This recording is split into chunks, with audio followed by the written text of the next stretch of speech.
सुख के लिए करने वाले मनुष्य में विपत्तियां पैदा करती रहती हैं। पहला, जो भजन से विमुख है और स्वार्थ परायणता में रत है।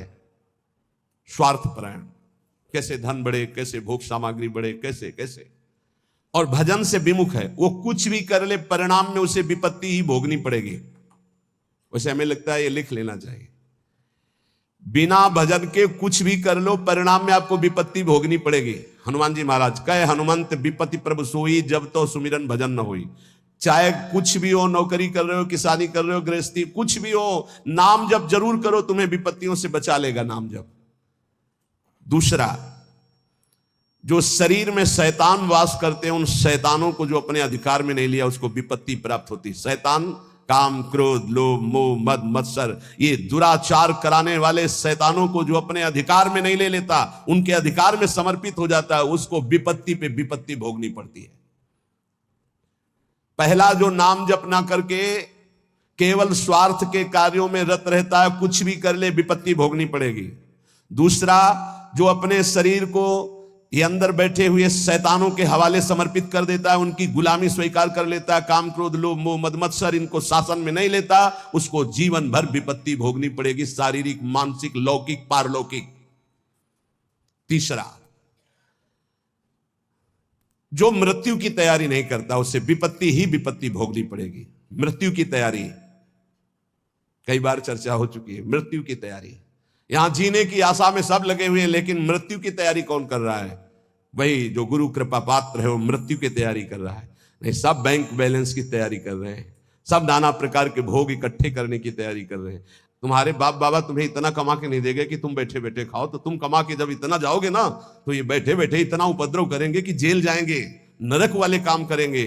नहीं, ये सुधरेंगे। ये सुधरेंगे तब जब इनको ठोकरें लगेंगी और स्वयं में ये तैयार होंगे, तब ये लोग पर लोग संभाल लेंगे। ये भोग सामग्री से सुधरने वाले नहीं। अगर आप सोचते हो अपने परिवार को मैं इतना भोग सामग्री इकट्ठा कर दूंगा सुखी हो जाएंगे, तो अपने परिवार की दुर्गति का स्थान बना करके जा रहे हो। परिवार को सतमार्ग, धर्मयुक्त बनाकर जाओ तो वो सुखी रहेंगे। अधर्म से कमाए हुए धन से परिवार को सुखी करने की चेष्टा करने वाला हर समय विपत्ति में ही फंसा रहेगा समय आने पर। मृत्यु की तैयारी न करने वाला विपत्ति में फंसता है। चौथा है, जो दूसरे के रिझाने में पूरा जीवन बर्बाद कर देता है। दूसरे के रिझाने, ईश्वर से विमुख होकर दूसरों को संतुष्ट करने में पूरा जीवन व्यतीत कर देता है, उसको विपत्ति भोगनी पड़ती है। पांचवा, जो सतोगुणी भोजन, सतोगुणी वार्ता, सतोगुणी कार्यों को छोड़कर राजसिक और तामसिक भोजन करता है, राजसिक तामसिक क्रियाएं और वार्ता करता है, उसे विपत्ति भोगनी पड़ती है। छठवां, जानते हुए अपने दोषों का समर्थन करता है और दूसरे को निंदास्पद शब्दों से संबोधन करता है। बड़ा विचित्र समय आ गया है। कल एकांतिक में कह रहे थे कि हजारों लोग जिस बात को आप मना करते हैं उसका सपोर्ट कर रहे हैं, तो फिर हम उसी बात को मानेंगे जिसे हजारों लोग, तो हजारों लोग गलत करें तो आप गलत को गलत नहीं बोलोगे, सपोर्ट करने लगोगे। हजारों गलती कर रहे हैं तो तुम उसी गलती को सपोर्ट करोगे। हजारों शराब पी रहे हैं तो तुम शराब को सही मानोगे। हजारों मांस खा रहे हैं तो तुम आप उसको सही का निशान दे दोगे। हजारों व्यभिचार कर रहे हैं तो तुम सही का निशान दे दोगे। तुम्हारी बुद्धि भ्रष्ट हो गई। धर्म शास्त्रों के विरुद्ध आचरण करने वाले चाहे करोड़ों हो जाएं तो भी उसका विरोध होता रहेगा। अगर अंदर से आप विरोध करोगे तो निकल जाओगे दुर्गुणों से। यही बात कह रहे हैं, अपने दोषों का समर्थन करने वाले की दुर्गति होती है, विपत्ति में फंसता है। भगवान कह रहे त्यागा शांतिरंतरम, और उपदेश दिया दे रहा भोगा शांतिरंतरम। शास्त्र सम्मत जगत गुरु भगवान श्री कृष्ण की बात से बढ़कर किसकी बात होगी? ब्रह्म ऋषि जन भगवान की ही तो दी हुई बातों का अनुभव करके बोलते हैं। ये कौन सी रीति चल गई है? मनमानी आचरणों को साधना कहा जाता है। अपने दोषों का समर्थन करके उसे कहा जाता है वो पुराने जमाने की बातें थी, अब ये बातें माननी पड़ेगी। नहीं, ये 6 बातें जिनमें हैं उनको विपत्ति भोगनी पड़ेगी। करते सुख के लिए, परिणाम दुख मिलता है। जो आनंद की प्राप्ति करना चाहते हैं वो जगत में नहीं है, वो प्रभु में है। इसलिए सहनशील बनो। आए हुए अंदर काम वेग को, क्रोध वेग को, लोभ के वेग को सहना सीखो। जो सहन करता है वही साधक है। जो सहन कर जाता है वही महात्मा है। जो अपने दोषों का शोधक है, शोध शोध कर दोषों का त्याग करता है, वही जगत का उद्धार करने वाला महात्मा बनता है। याद रखना, जो प्रभु के उपदेश से बिलक चलता है वो कभी महात्मा नहीं हो सकता, वो इंद्रियों का गुलाम हो सकता है। प्रभु की आज्ञा के विपरीत चलने वाला कभी महात्मा नहीं हो सकता है। ये महापुरुषों की वाणी है। हम तुम्हें एक ऐसा मार्ग बताते हैं जिस मार्ग में चलने से बहुत जल्दी आप ईश्वर के समीप पहुंच जाओगे। वो नाम जप करते हुए किसी से और ईश्वर से भी कोई चाह ना रखना, बहुत जल्दी भगवत प्राप्ति हो जाएगी। हम तुम्हें एक ऐसा मार्ग बताते हैं जो चलने पर बहुत जल्दी भगवत साक्षात्कार करा देता है। किसी से भी और ईश्वर से भी कोई चाह ना रखो, बहुत जल्दी भगवत प्राप्ति हो जाएगी। नाम जप करते हुए कोई चाह ना रखो, बहुत जल्दी भगवत प्राप्ति हो जाएगी। और याद रखना, जो नाम जप करता है ईश्वर से कोई चाह नहीं रखता, तो ईश्वर उसकी ऐसे चिंता करता है जैसे छोटे बच्चे की मां चिंता करती है। किस समय उसको बाल भोग देना, किस समय उसको दुग्ध पान कराना, किस समय उसे स्नान कराना, ये मां की चिंता है, ना कि बालक की। जो ना किसी से चाहता है ना ईश्वर से चाहता है, खूब नाम जप करता है, उसे बहुत जल्दी भगवत प्राप्ति हो जाती है। निष्प्रयोजन भार स्वरूप उनका जीवन होता है जो भजनहीन होते हैं, बिल्कुल बेकार मरा जीवन। जिन हरि भगत हृदय नहीं आनी, जीवित सौ समानते प्राणी। क्या मुर्दे का सा जीवन है। इतना कीमती जीवन, एक एक श्वास भगवान के भजन में लगानी चाहिए। व्यर्थ के जीवन में, व्यर्थ के खान पान, कई कई ऐसी बातें जिनकी याद आकर हृदय में आम हंसता है, ऐसे जीवन को नष्ट किया जा रहा है। भ्रमण में सब दृश्य देखे हैं। गंगा का किनारा पावन तपस्वियों के लिए भी और राक्षसों के लिए भी है। जो पावन स्थान तप के लिए है, वही राक्षसों के दंडकारण्य में तपस्वी भी तपस्या करते थे और राक्षस भी रहते थे। दोनों का ये व्यर्थ जीवन, निरर्थक जीवन, जो अपनी वासनाओं की पूर्ति के लिए दूसरे जीवों को तड़पा तड़पा के, फिर काल उनको तड़पा तड़पा के मारता है, सांस लेने का अवसर नहीं देता। इसलिए निष्प्रयोजन भार स्वरूप मानो जीवन मत जियो। कीमती जीवन है। जिनका भोजन पवित्र है, उनके विचार पवित्र हैं, वही एकांत में ईश्वर अर्पण बुद्धि से अपने समय को व्यतीत करते हैं। कार्य करते हुए एकांतिक अर्थात अंदर चिंतन चल रहा है, ईश्वर अर्पण। सात्विक भोजन भूख की अपेक्षा कम खाओगे तो भजन बहुत जोर का होगा। लौकिक प्रतिष्ठा बढ़ने लगे तो भगवान से प्रार्थना करो कि आपका स्मरण न छूटने पावे, लौकिक प्रतिष्ठा में महत्व न होने पावे। जानबूझकर सुख सुविधाओं का त्याग करके जितनी कम वस्तुओं का सेवन कर सको, कम पैसे वाली वस्तुओं का, उतना ही तुम्हारा ईश्वर के प्रति प्रेम बढ़ेगा। ईश्वर इच्छा को जानने वाला ही महात्मा होता है। जोई जोई प्यारो करे सोई मोई भावे, मेरे प्यारे की क्या इच्छा है ये महात्मा जानता है। अन्याय से प्राप्त वस्तुओं को पाने वाले के सारे करण पाप लिप्त हो जाते हैं। अंतःकरण, बुद्धि, मन, चित्त, अहंकार, वो इच्छा ना होने पर भी दूषित अन्न के कारण पाप इच्छा प्रकट होकर उससे पाप कराती है। जो घूस लेता है, अन्याय पूर्वक निर्णय करता है, ऐसों का धन उनके परिवार को नष्ट कर देता है, और उनका किया हुआ दान जिसके पास जाता है उसकी अंतःकरण की वृत्ति को नष्ट करके पाप आचरण करवाता है। इसलिए भगवत मार्ग में चलने वाले उपासकों को घूस लेने वालों से जो प्रतिग्रह दान लेना है उनसे बचे। खूब खुली बात है। ये जो अन्याय अधर्म करना पैसे के बल से सीख गए हैं, अपने पद का दुरुपयोग, ऐसे लोगों से जो दान लिया जाता है, ऐसे लोगों से जो अर्थ लिया जाता है, वो केवल पाप विचार बढ़ाता है, पाप आचरण बढ़ाता है। इसलिए बहुत सावधान। देखा महाप्रभु चैतन्य देव से जब महाराज प्रताप रुद्र बड़े महाभागवत थे, उनके दर्शन करने की बात सामने रखी गई कि वो दर्शन करने आना चाहते, तो उन्होंने कहा तुमने क्या समझ रखा है, एक मैं वीतराग सन्यासी में राजा के दर्शन के उनके लिए दरबार में जाऊं या उनको यहां बुलाऊं, मुझे क्या आवश्यकता है। नहीं, राज दर्शन भी निषेध। ऐसा जो उपासक चाहता है कि मैं सच्चे भाव से भगवान के मार्ग में चलूं, तो पाप कर्म करने वालों से, उनके द्वारा दी हुई वस्तुओं से बहुत दूर बच करके भूखे रह जाओगे तो ठीक है, उनका अन्न न जाने पावे। ईश्वर भक्त अदृश्य परमात्मा की इच्छा का अनुमोदन करता रहता है और वो देखता रहता है कि मृत्यु हर समय हमारी प्रत्येक श्वासों को गिन रही है। इसलिए वो सर्वांग सुंदर होने पर भी अपने शरीर का राग नहीं रखता और तपश्चर्या के द्वारा, शरीर के द्वारा भगवान को प्राप्त कर लेता है।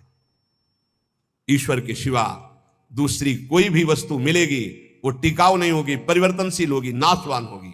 मनुष्य जीवन प्राप्त करके ईश्वर को प्राप्त करना ही खास वस्तु प्राप्त करना है। बाहर से निर्धन देखने वाला उस नाम जापक को नहीं जानता कि कितना बड़ा धनी सर्वलोक महेश्वर भगवान को अपने अधीन किए रहता है, जो निरंतर नाम जप करते हुए बाहर से निर्धन रहता है। तुम बाहर से निर्धन दिखते हुए अंदर से महान धनी हो यदि नाम जप करते हो, और ये बाहर से जो धनी दिखाते हैं अंदर से खोखले हैं, इनके पास अहंकार गर्व के सिवा कोई सच्चिदानंद बात नहीं है। इसलिए ईश्वर का अवलंबन अर्थात भगवान की शरणागति, ऋषि मुनि भक्त जनों के द्वारा जो दिए गए वचन, उनका मनन, खान पान पवित्र जगह से, हिंसा और निंदा करने वालों से बिल्कुल बचो, उनका कोई भी शब्द या भोजन या संग ना आने पावे, निषिद्ध विषयों से दूर रहो, कुछ भी भोगने की इच्छा उठे उसको दबाकर रौंद डालो। ये तब भगवत प्राप्ति की योग्य बनता है। जो महात्मा आचार विचार परायण होकर धर्म में चले हैं उन्हीं के अनुसार चलो। सत्कार्यों में स्थिति प्राप्त करने के लिए उन महात्माओं का अनुसरण अत्यंत आवश्यक है। इस जगत में प्रभु के समान कोई सच्चा सहायक नहीं है। मूर्तिमान प्रभु के सहायक स्वरूप ये महापुरुष जन है, इन्हीं का आश्रय ले लो, इन्हीं के पीछे चलो तो सतमार्ग का दर्शन हो जाएगा। सतमार्ग पर चलाने के लिए ही पहली पीढ़ी जो हमारे गुरुजनों की है उसका अनुसरण करना है। महाजनों गतेन सपंथा, संसार केवल फंसाने वाला है, महापुरुष ही केवल मुक्त करने वाले हैं। कल एक भगत कह रहे थे, हमारे पिताजी ने कसम खवाया कि वृंदावन गए तो तुम्हें हमारी कसम है, हमारा मरा मुख देखोगे। कसम का मतलब ये। बोले आपको गाली देते हैं। उनका धन्यवाद, कम से कम गाली दे रहे, साफ तो नहीं दिया। दक्ष ने साफ दे दिया नारद जी को, नारद जी को साफ दे दिया। कब? जब उनके पुत्रों को बाबा जी बना दिया। भगवान के मार्ग में जब प्रशस्त कर दिया दक्ष के पुत्रों को, तो दक्ष जी ने जल हाथ में लिया। जब नारद जी गए तो ये नहीं पूछा कि क्या हालचाल, कहा मैं साफ देता हूं, हमारे पुत्रों को भगवत मार्ग में लगा दिया, तुम 2 घड़ी से ज्यादा कहीं जिंदगी में टिकी ना पाओ। 2 घड़ी का मतलब होता है 48 मिनट। बोले इतने में तुम बहुत बड़ा काम कर देंगे, 48 मिनट में तुम बाबा जी बुला देंगे भगवत मार्ग के पति। बोले आपके प्रवचन सुनकर हम माला जप करते हैं, वाणी पाठ करते हैं, थोड़ा तिलक लगा लेते हैं, वृंदावन की, तो वो कहते हैं हमारे लड़के को बर्बाद कर दिया इस नाम लेके। तो बात सही है, जो अपनी श्वासों को व्यर्थ में बर्बाद करते हैं, शराब पीते हैं, मांस खाते हैं, बेविचार करते हैं, गंदे आचरण में चलते हैं, क्या कैसे माता पिता है इस बात के लिए राजी हैं कि मेरा बेटा नरक जाए? इस बात के लिए राजी कि मेरा बेटा गलत आचरण करे, और वही शराब पी के जब आवे तो 2-4 मुझे थप्पड़ मार के घर से बाहर करे? ये आचरण। अगर माता पिता को भगवान मानकर उनकी सेवा करो। वो कह रहा था कि आप अपराध भर हमको ना बोध कराएं, तो एक बार अंदर से इच्छा है कि अपने बाप को उठा के पटके और खूब धुलाई। तो हम कहा अगर हमें मित्र मानते हो तो एक शब्द भी कटु मत बोलना। गुरु मानते हो कि नहीं वो तो तुम जानो, दोस्ती के लिए तो हम हाथ फैलाते हैं, हम हित मित्र हैं। अगर हमें मित्र मानते हो तो ऐसे माता पिता के रोज पैर छुओ, उनमें भगवान की भावना करो और मेहनत करो, लेबरी करके भी कमाओ और उनको खवाओ पियाओ, और वो जब हमारी निंदा करें तो कान में अंगुली डाल लो और अपने सतमार्ग में चलो। बड़ा विचित्र समय है। जो माता पिता प्रथम गुरु कहे गए हैं, भगवान के मार्ग में चलाने वाले या सतमार्ग में चलाने वाले या संसार में कदम हमारे जो बढ़े, धन्य है वो माँ जो अपने रक्त को दुग्ध बनाकर मुझे पान कराकर इतना बड़ा किया। धन्य है वो पिता जो मेहनत करके हमको पढ़ाया लिखाया। अब वो चाहे जितना कड़ुआ बोले हम उसे भगवान की तरह पूजेंगे। सबको ये मानना चाहिए। उनकी वृद्धावस्था वो कुछ भी बोल सकते हैं, बड़े लोग हैं, हमें उनकी सेवा करनी और सतमार्ग में चलना है। तो यहां कह रहे कि महापुरुषों के सिवा अपना कोई सतमार्ग बताने वाला नहीं, इसलिए संतों की बात को मानना चाहिए। वो अहेतुकी मित्र हैं, तुम्हारा अमंगल नहीं कर सकते हैं। इस जगत में प्रभु के समान कोई सच्चा सहायक नहीं, और प्रभु ही महापुरुषों के रूप में प्रेरित करते हैं आकर के अपने मार्ग को। इसलिए मन को सत्य मार्ग में चलाने के लिए पहली सीढ़ी संत महापुरुषों के वचनों के आधार पर चलो। आज हम सबके ऋणी हैं, सच्ची हृदय से ऋणी हैं। धन्यवाद देते हैं कि आज इस कलयुग के प्रचंड तांडव काल में आप संतों की बात मान रहे हैं, इसलिए हम आपके चरणों में प्रणाम करते हैं, क्योंकि इसमें आपका मंगल है। आप स्वस्थ रहेंगे, आप भगवत भजन करते हुए अच्छे आचरण वाले रहेंगे, तो आप हमारे बहुत बड़े हितैषी हुए, क्योंकि आप सुखी हैं, आपका मंगल हुआ तो मेरे कर्तव्य का पालन हो गया, मेरे साधु वेश का धारण करना सार्थक हो गया। आप हमारे बड़े सहयोगी हैं, आप हमारी भागवतिक उन्नति के बहुत बड़े कारण बन गए, क्योंकि हम धन्यवाद के पात्र तभी बनेंगे जब हमारी बात को मानकर आप धन्य हो जाएंगे। हमारा कल्याण हो गया, हमारा मोक्ष हो गया तो बहुत छोटी बात है। अगर हमारी बात से आपका कल्याण न हुआ तो हमारी बात की बात क्या रहेगी? तो हमारी बात को सार्थक और समर्थ बनाना आपका कर्तव्य है। यदि आपने अपने कर्तव्य का पालन किया तो मेरे कर्तव्य का अपने आप पालन हो जाएगा कि मेरा साधु वेश धारण करना, मेरा जीवन धारण करना, मेरा भजन करना, मेरा सतमार्ग में चलना सार्थक हो गया। हमारे देश के यदि 2-4 हजार लोग भी कुमार्गगामी प्रवृत्तियों को छोड़कर भगवत मार्ग में चल रहे तो हृदय से आशीर्वाद देता हूं। आशीष देने के लिए तपस्या की जरूरत नहीं होती। मां अपने बच्चे को आशीष देती तपस्या से नहीं, दुलार से। आप स्वस्थ रहिए, आपकी बुद्धि स्वस्थ रहे, आपके जीवन का परम लक्ष्य भगवत प्राप्ति आपके हाथ में आवे, आप कभी गलत आचरणों में ना फंसे। अगर वार्ता को सुन करके अपने मन में धारण करेंगे तो निश्चित ये वस्तु आपको प्राप्त होगी, क्योंकि हमारा जन्म सिद्ध अधिकार है भगवत प्राप्ति करना। जो संतों में पूर्ण श्रद्धा रखते हैं, अध्यात्म विषय में चलना चाहते हैं, उनको परमात्मा साक्षात्कार निश्चित हो जाता है। जो संतों में पूर्ण विश्वास करते कि ये जो कह रहे हैं सत्य है। कभी भी अगर दान शब्द का आया है तो मन का दान कीजिए, श्वासों का दान कीजिए, अपने जीवन का एक एक कर्म भगवान को समर्पित कर दीजिए। ये शुद्ध बातें परमार्थ की। अगर कभी दान पुण्य की बात चली तो पहले कह दिया है कि शास्त्र में लिखा है इसलिए पढ़ रहा हूं, हमारी आस्था इस पर नहीं है। हमारी आस्था का विषय हर श्वास भगवान नाम स्मरण हो, यही जीवन का परम लाभ। भगवान श्री कृष्ण चंद्र जी कृपा करके वर्णन करते हैं कि जब साधना अवस्था से सिद्धावस्था में उपासक पहुंचता है तो उसकी स्थिति क्या होती है? बोले यदृच्छालाभ संतुष्टो द्वंद्वातीतो विमत्सरः समा सिद्धावसिद्धौ च कृत्वापि न निबध्यते।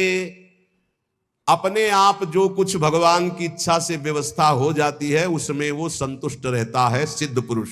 तो साधक को सिद्धों का अनुसरण करना चाहिए।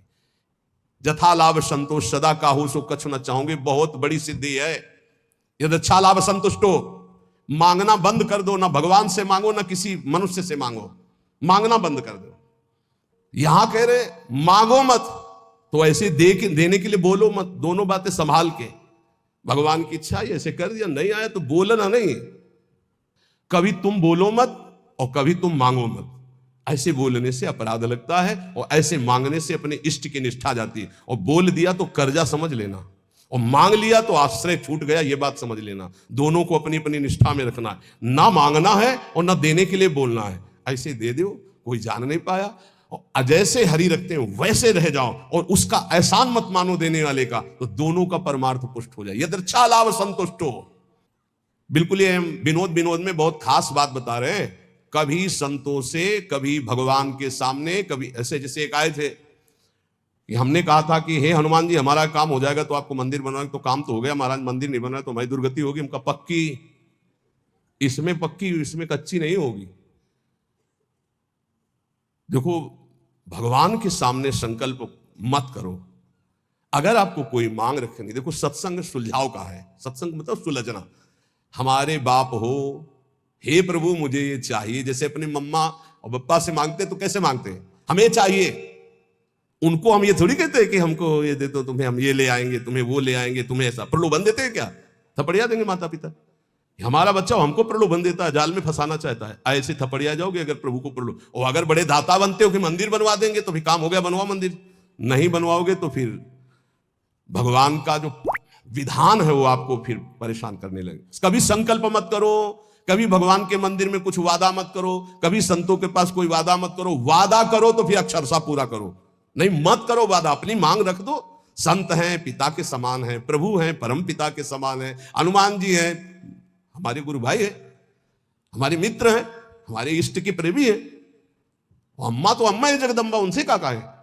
उनसे मांग लो, उनसे क्या करें कि आपको चुनरी उड़ा देंगे, वो चुनरी की कमी है। अरे जिनके दूल्हा भगवान शंकर, उनकी चुनरी कमी, विश्वात्मा भगवान। अम्मा हो आप हमें दे दो, हमारे मन में लालसा जगी।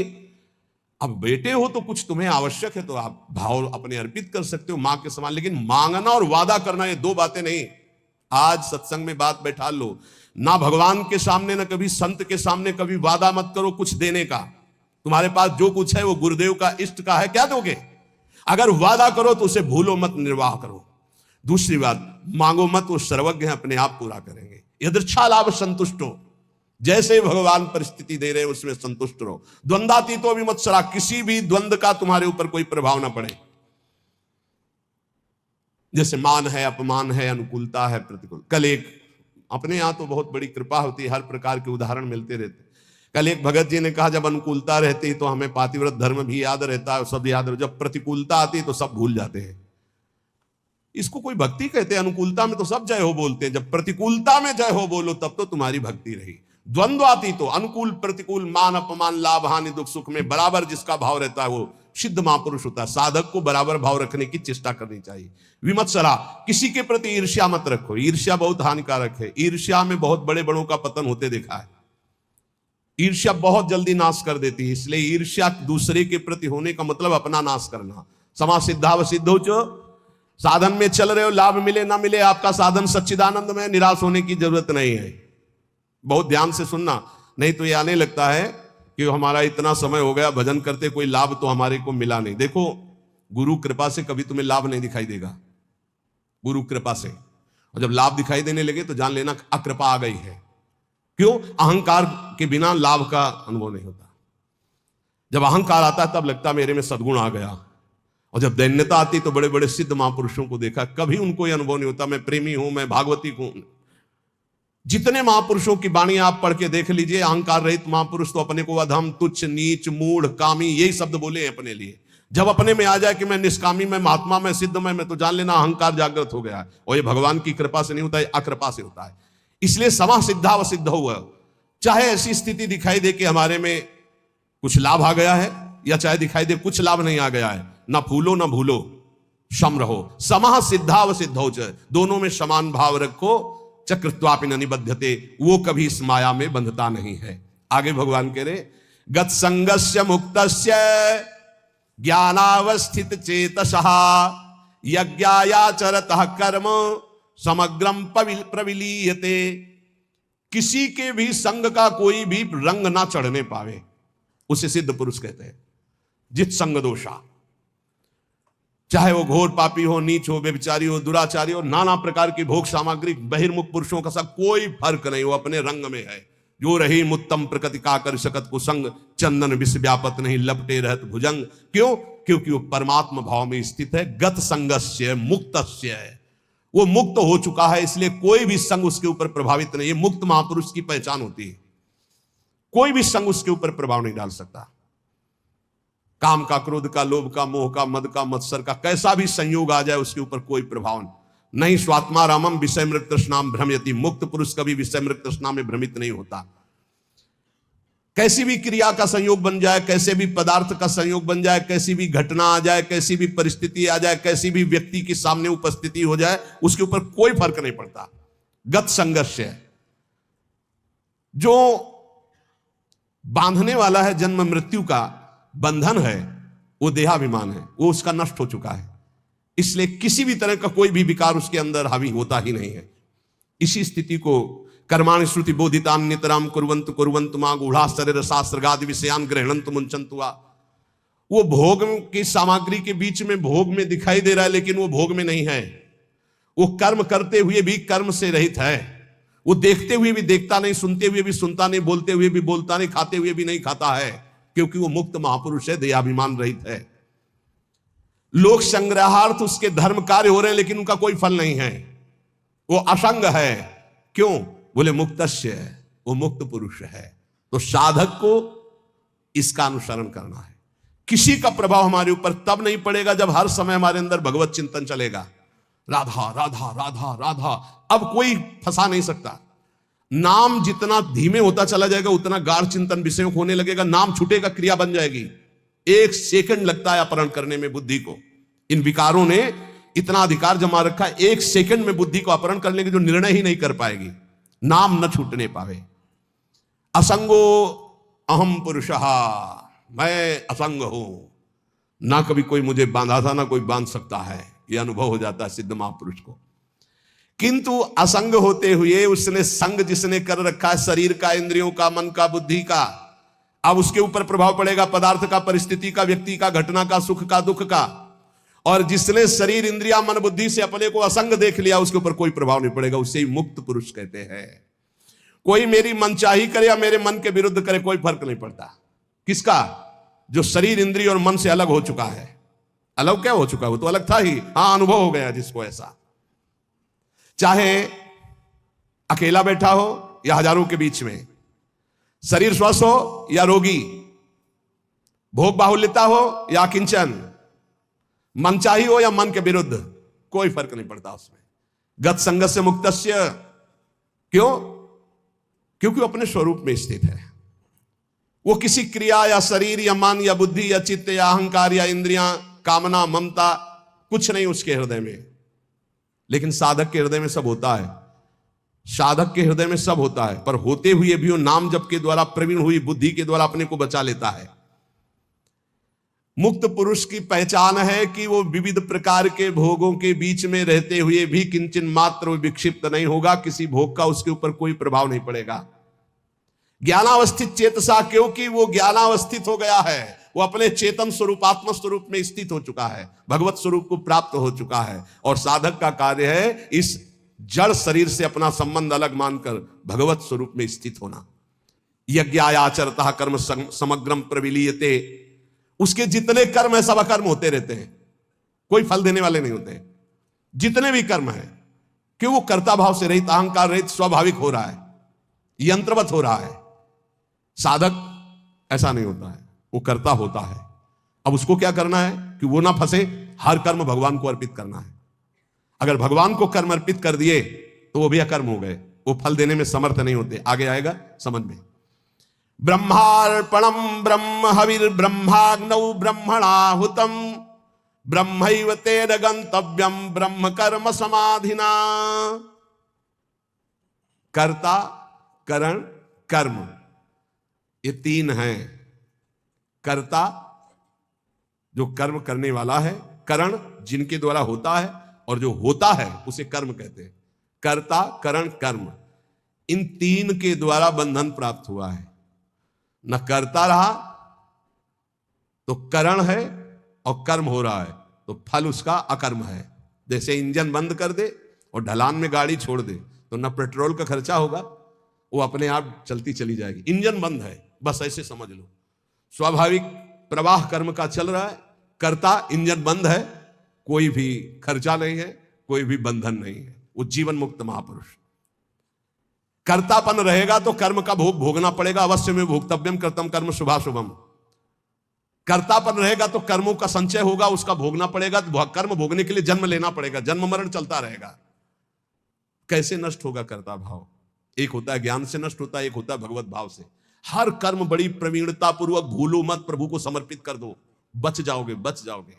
नाम जप करो, जो भी कार्य करो, सुबह जगने से लेकर शयन तक पूरे समय को भगवान को अर्पित कर दो। ये भागवत धर्म है, बचा लेगा आपको, मान लो। जो त्रुटियां होगी वो भस्म हो जाएंगी कर्म समर्पण से।